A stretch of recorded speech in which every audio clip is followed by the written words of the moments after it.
유럽연합에서 차세대 군용 헬리콥터를 선정한다고 하는데요.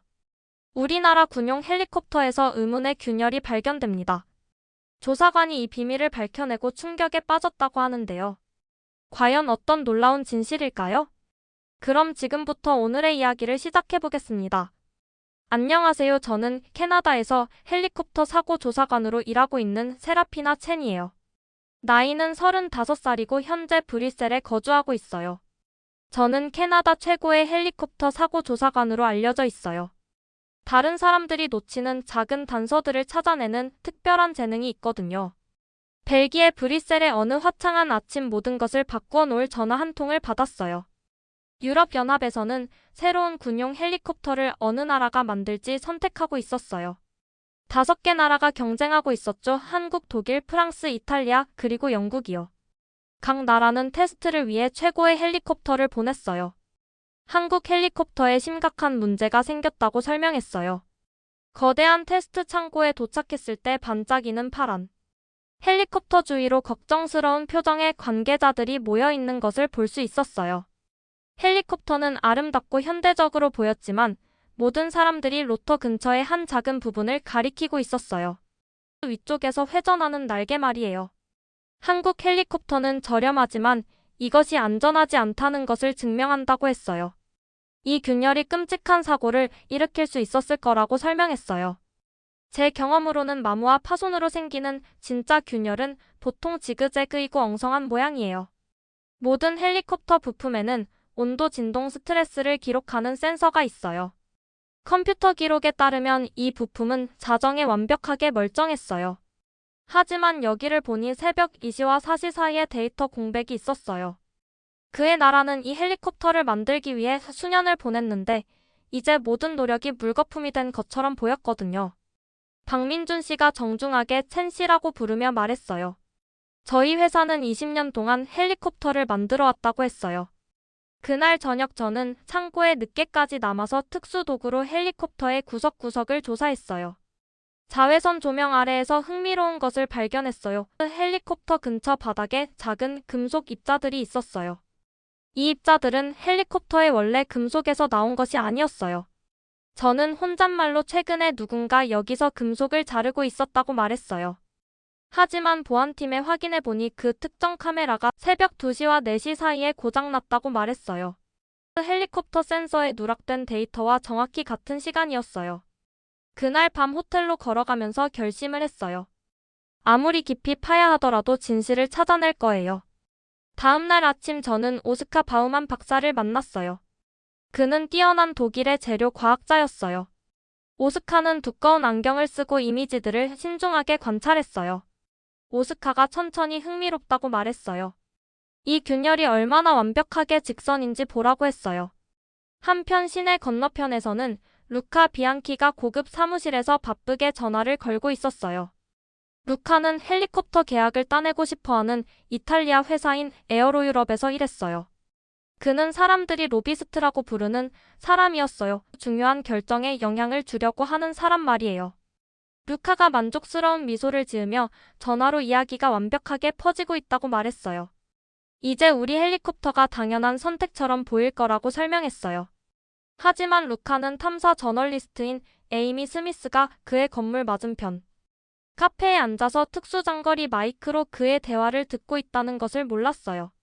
실험실에서 오스카는 균열에서 채취한 작은 샘플들로 정교한 테스트를 하고 있었어요. 그는 전자현미경을 사용했어요. 사람의 머리카락보다 작은 것들을 볼 수 있는 기계였어요. 오스카가 흥분해서 세라피나를 불러 이것을 보라고 했어요. 균열 주변의 금속이 급속한 가열과 냉각의 징후를 보인다고 설명했어요. 유토가 뭔가 말해야 할 것이 있다고 하며 아무도 듣고 있지 않는지 주위를 둘러보았어요. 유토는 자신이 항상 공정한 경쟁을 믿어왔다고 설명했어요. 유토가 사진을 몇 장 찍었다고 하며 휴대폰에 있는 사진들을 보여주었어요. 이미지들은 어두웠지만 작업복을 입은 사람들이 장비를 들고 창고로 들어가는 모습을 분명히 보여주었어요. 에이미 스미스는 모든 경쟁 회사들의 재정 기록을 조사하고 있었어요. 에이미가 오스카와 저에게 자신의 발견을 보여주며 이것이 빠진 조각이라고 말했어요.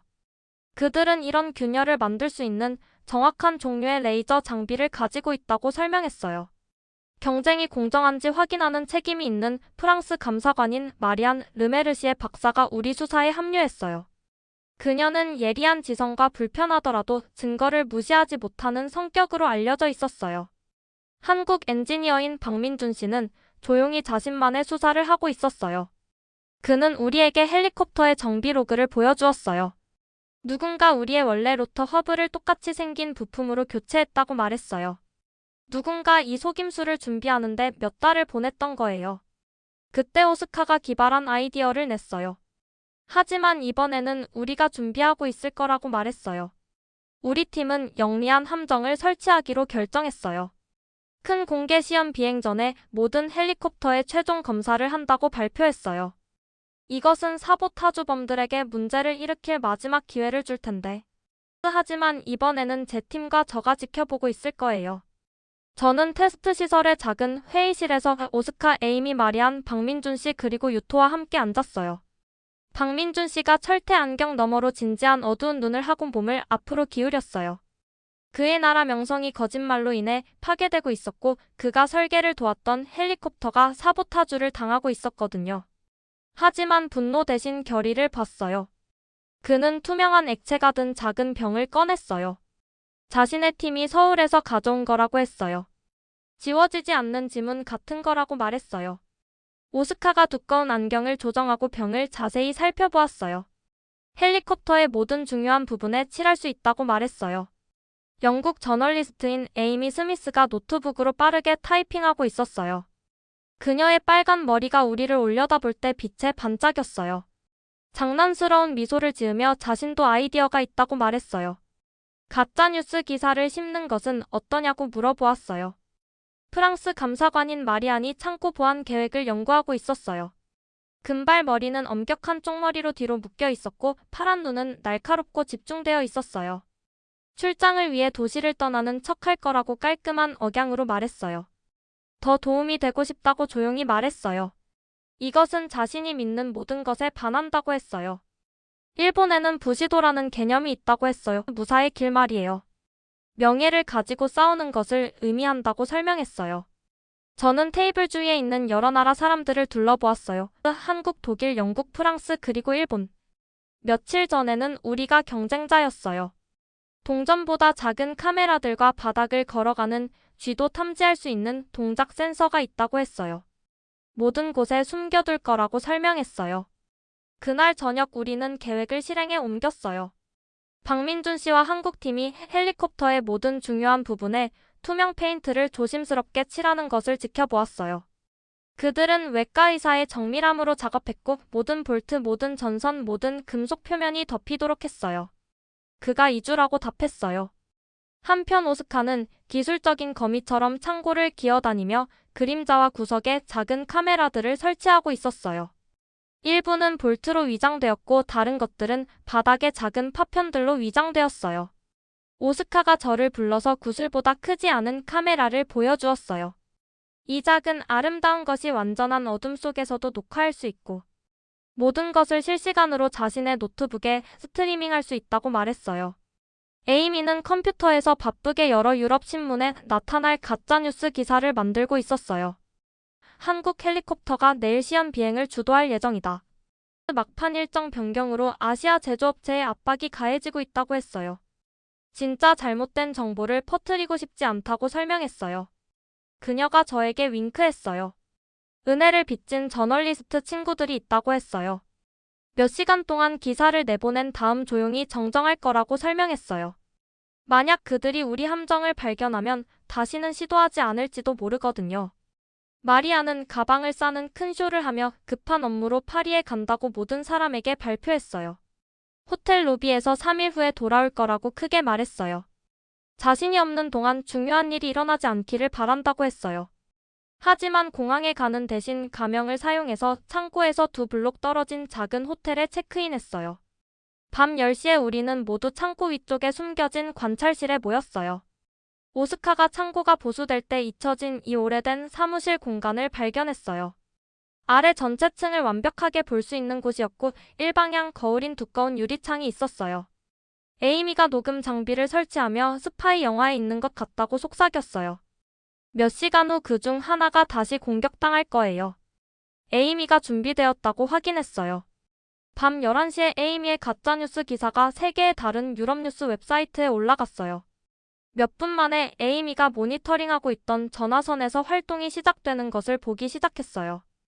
에이미가 루카 비앙키가 방금 전화를 받았다고 헤드폰을 통해 들으며 보고했어요. 누군가 일정 변경에 대해 화가 났다고 설명했어요. 1시간 후 진짜 행동이 시작되었어요. 에이미가 갑자기 똑바로 앉으며 헤드폰을 귀에 더 꽉 눌렀어요. 루카가 중국의 누군가에게 전화를 걸고 있다고 했어요. 그녀가 스피커를 켜서 우리 모두가 들을 수 있게 했어요. 루카의 목소리가 진한 이탈리아 억양의 영어로 명확하게 들려왔어요. 시연이 내일이고 한국 헬리콥터에 더 명백한 문제가 있는지 확실히 해야 한다고 했어요. 팀이 오늘 밤 또 다른 방문을 할 수 있는지 물어보았어요. 남자 목소리가 억양이 있는 영어로 답했어요. 그렇다 처리할 수 있다고 했어요. 팀이 경비원들이 교대하는 새벽 2시에 들어갈 거라고 설명했어요. 거짓말에 기반해서 전체 국가의 명성을 파괴하는 것에 관한 것이었어요. 에이미가 모든 것이 녹음되었다고 침울하게 말했어요. 한 번의 전화 통화에서 범죄 공모 사기 그리고 사보타주가 모두 들어있다고 했어요. 오스카는 계속 카메라를 확인하고 재확인했어요. 박민준 씨는 조용히 앉아서 때때로 한국어로 기도를 중얼거렸어요. 에이미는 노트북으로 계속 타이핑하며 기사를 준비했어요. 유토는 구석에서 명상하며 다가올 일을 위해 정신적으로 준비했어요. 새벽 1시 30분에 심장이 빨리 뛰기 시작하는 것을 느꼈어요. 저는 라디오 시스템에 모든 사람 위치에 있으라고 속삭였어요. 보안팀 준비되었는지 물어보았어요. 진한 파란색 유니폼을 입은 세 사람이 나왔어요. 그들은 전에 이런 일을 해본 사람들의 자신감으로 움직였어요. 오스카가 저기 있다고 속삭이며 그들의 움직임을 추적하기 위해 카메라를 조정했어요. 첫 번째 사람은 금속 서류 가방을 든 중년의 중국 남자였어요.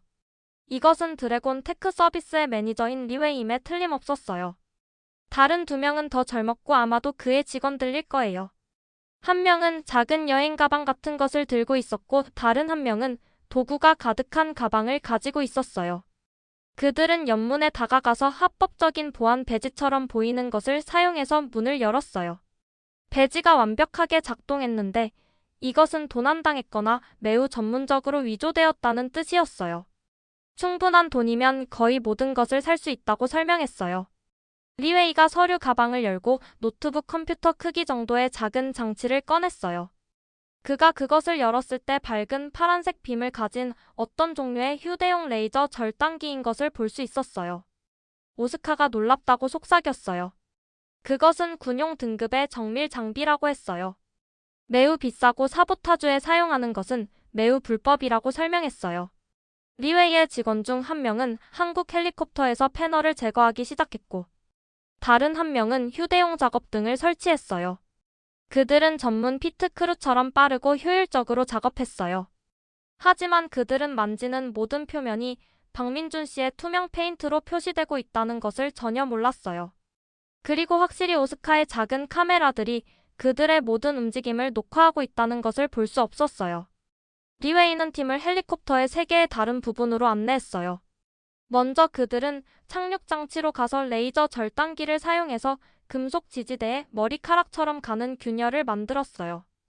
박민준 씨가 조용히 분노로 가득 찬 목소리로 그 균열들이 착륙 중에 헬리콥터를 추락시킬 수 있다고 말했어요.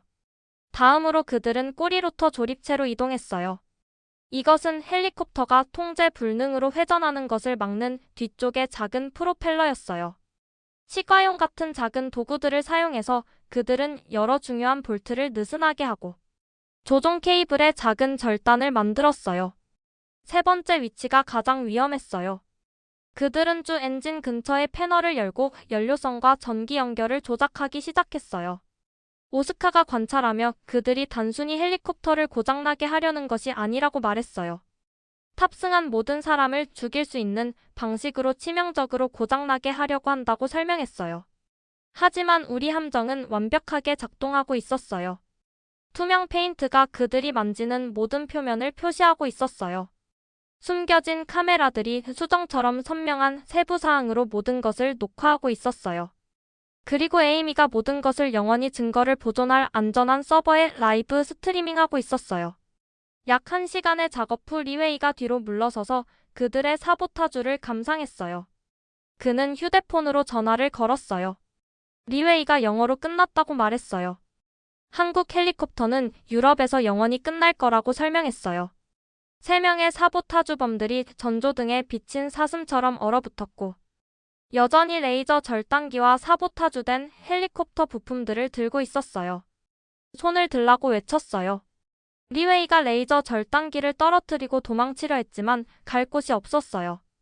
그의 두 직원은 그냥 충격에 빠져 서 있었고 갑자기 나타난 수십 명의 보안 요원들에게 완전히 압도당했어요. 유토가 나중에 범죄자들이 체포되면서 설명했어요. 이 불명예가 계속되도록 놔둘 수 없었다고 했어요. 자신의 문화에서는 명예 없이 이기는 것이 공정하게 지는 것과 같다고 믿는다고 설명했어요.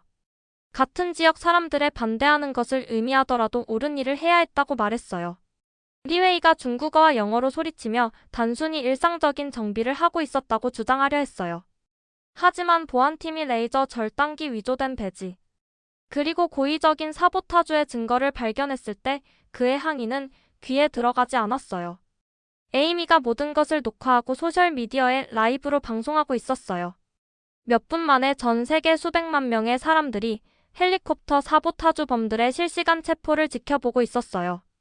에이미가 카메라에 대고 브뤼셀에서 라이브로 보고하는 에이미 스미스라고 말했어요. 사보타주와 사기를 통해 수십억 달러 규모의 군사 계약을 조작하려고 한 범죄, 음모의 체포를 목격했다고 설명했어요. 저는 카메라들에게 심사숙녀 여러분이라고 발표했어요. 이것이 사보타주의 과학적 증거라고 말했어요. 보시는 모든 빛나는 표시가 이 항공기에 대한 범죄적 조작을 나타낸다고 설명했어요. 다음 날 아침 이야기가 유럽과 아시아의 모든 뉴스 채널에서 폭발적으로 퍼졌어요. 에이미의 라이브 방송은 1,000만 명 이상이 시청했고 증거는 부인할 수 없었어요. 문자 메시지, 이메일, 그리고 부재중 전화가 제 화면을 가득 채웠어요. 전 세계가 우리가 발견한 것에 대해 더 알고 싶어 했어요. 하지만 사보타주범들을 잡는 것은 시작일 뿐이었어요. 마리안 르메르시의 박사는 밤새 돈의 흔적을 추적해서 누가 사보타주를 조직하고 비용을 지불했는지 알아내고 있었어요. 우리가 아침 식사를 위해 만났을 때 마리안이 이 은행 기록들을 보라고 보여주었어요. 평소에 완벽했던 그녀의 머리는 헝클어져 있었고 잠 부족으로 눈이 빨갛게 되어 있었지만 목소리는 흥분되어 있었어요. 루카 비앙키의 회사인 에어로유럽이 드래곤 테크 서비스뿐만 아니라 가짜뉴스 웹사이트 부패한 저널리스트들, 심지어 일부 정부 관리들에게도 지불을 했다고 설명했어요. 이것이 얼마나 높은 곳까지 올라가는지 물어보았어요. 마리안이 우리 테이블에 인쇄된 문서들을 펼쳐놓았어요. 우리가 생각했던 것보다 높다고 말했어요. 독일 항공 잡지의 작가에게 지불된 5만 유로를 보라고 했어요. 그리고 이것은 작년에 한국 헬리콥터에 대한 부정적인 보고서를 쓴 프랑스 안전 검사관에게 지불된 2만 5천 유로라고 설명했어요. 음모는 누구나 상상했던 것보다 훨씬 컸어요. 몇 달 동안 에어로유럽은 한국 제품을 나쁘게 보이게 하는 캠페인을 진행하고 있었어요. 그들은 실제로 일어나지 않은 한국 헬리콥터 추락에 대한 가짜 기사들에 돈을 지불했어요. 다른 나라들이 받은 것보다 한국 헬리콥터에게 더 어려운 테스트를 주도록 관리들에게 뇌물을 주었어요. 이 거짓말들로 인해 얼마나 많은 사람들의 경력과 명성이 파괴되었을지 궁금했어요. 처음에 한국 헬리콥터를 비판했던 독일 엔지니어 클라우스가 당황하고 화난 모습으로 우리 테이블에 도착했어요. 저에게 사과해야 한다고 말했어요. 그들의 거짓말을 믿었던 것에 대해 끔찍하게 느낀다고 했어요. 한국 엔지니어링은 실제로 상당히 인상적이라고 말했어요. 저는 그의 눈에서 진정한 후회를 볼 수 있었어요. 클라우스에게 속은 것은 그만이 아니라고 말했어요. 이 사람들은 속임수에 매우 영리했다고 설명했어요.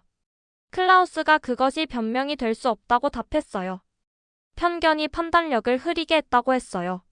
이제부터는 소문이나 국적이 아닌 사실과 증거로만 판단할 거라고 설명했어요. 시내 건너편에서는 박민준 씨가 팀과 함께 밤낮으로 일하며 손상을 복구하고 새로운 시연 비행을 준비하고 있었어요. 모든 일이 일어났음에도 불구하고 그는 긍정적이고 집중된 상태를 유지했어요.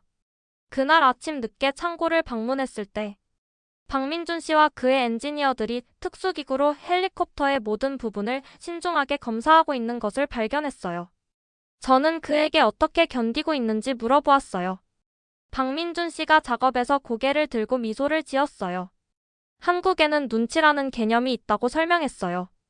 사람들이 당신에게 보여주고 싶어 하는 것이 아니라 주변에서 실제로 일어나고 있는 것을 인식하는 것을 의미한다고 했어요.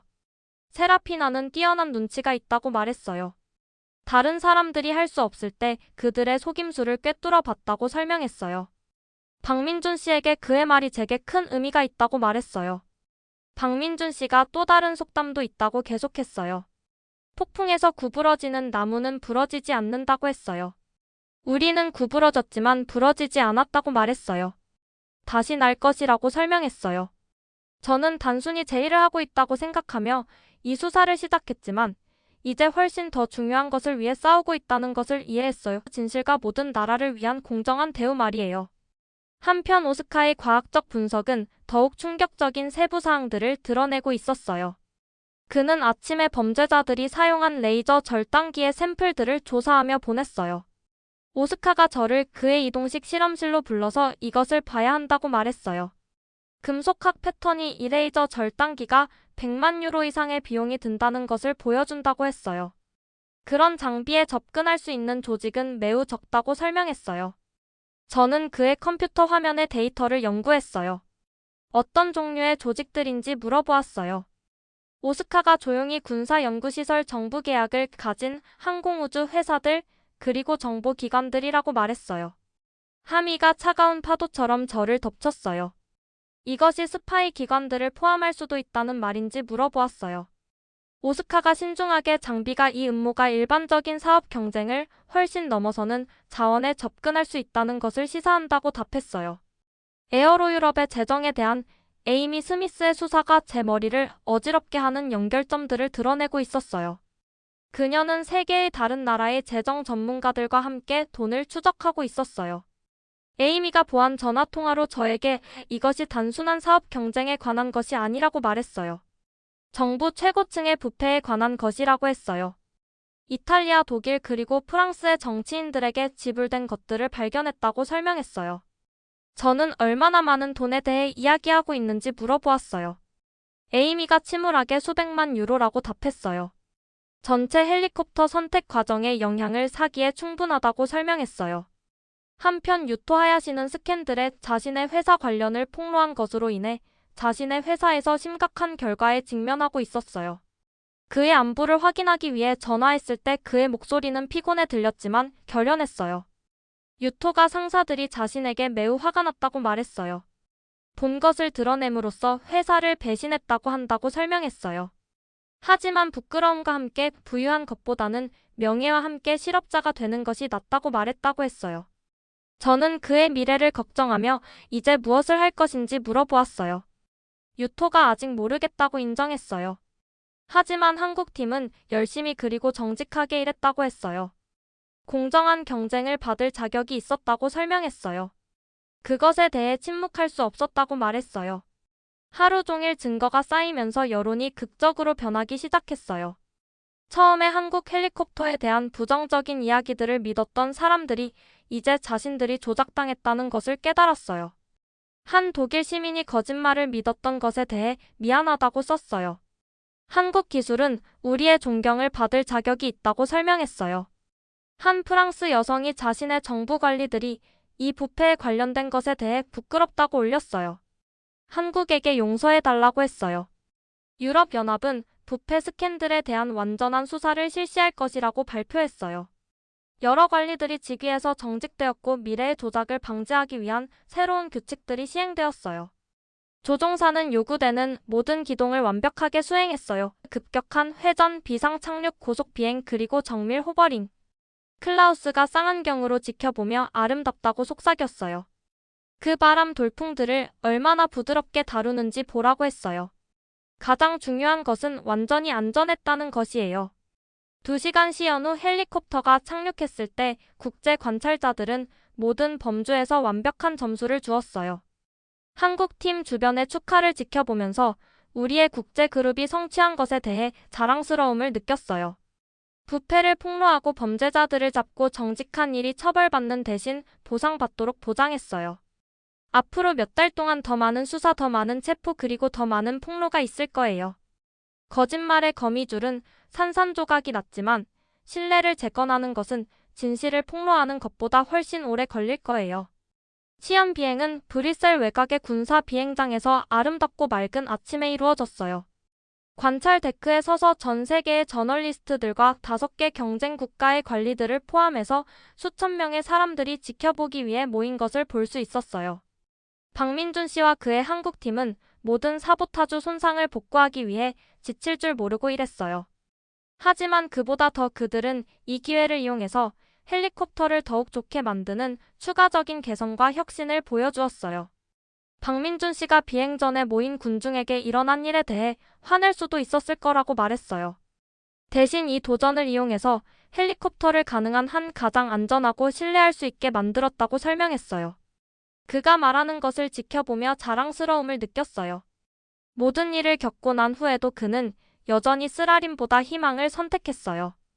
20년 경험의 영국 시험 조종사인 사라 미첼 대위가 한국 헬리콥터를 조종할 예정이었어요.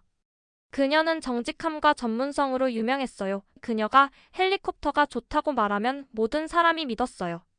헬리콥터가 이륙하면서 부드럽고 조용한 정밀함으로 움직였어요. 미첼 대위는 모든 시험 기동을 완벽하게 수행했어요. 급격한 회전, 빠른 상승, 비상 착륙, 그리고 고속 비행. 미첼 대위가 지상의 무선으로 이 헬리콥터가 아름답게 조종된다고 말했어요. 조종 장치가 반응이 좋고 엔진이 부드러우며 여기서 완전히 안전하다고 느낀다고 설명했어요. 지상에서 저는 컴퓨터로 헬리콥터의 모든 시스템을 모니터링했어요. 모든 센서가 완벽한 성능을 보여주었어요. 진동도 없고 과열도 없고 기계적 스트레스도 없었어요. 이 헬리콥터가 완벽하게 작동하고 있다고 설명했어요.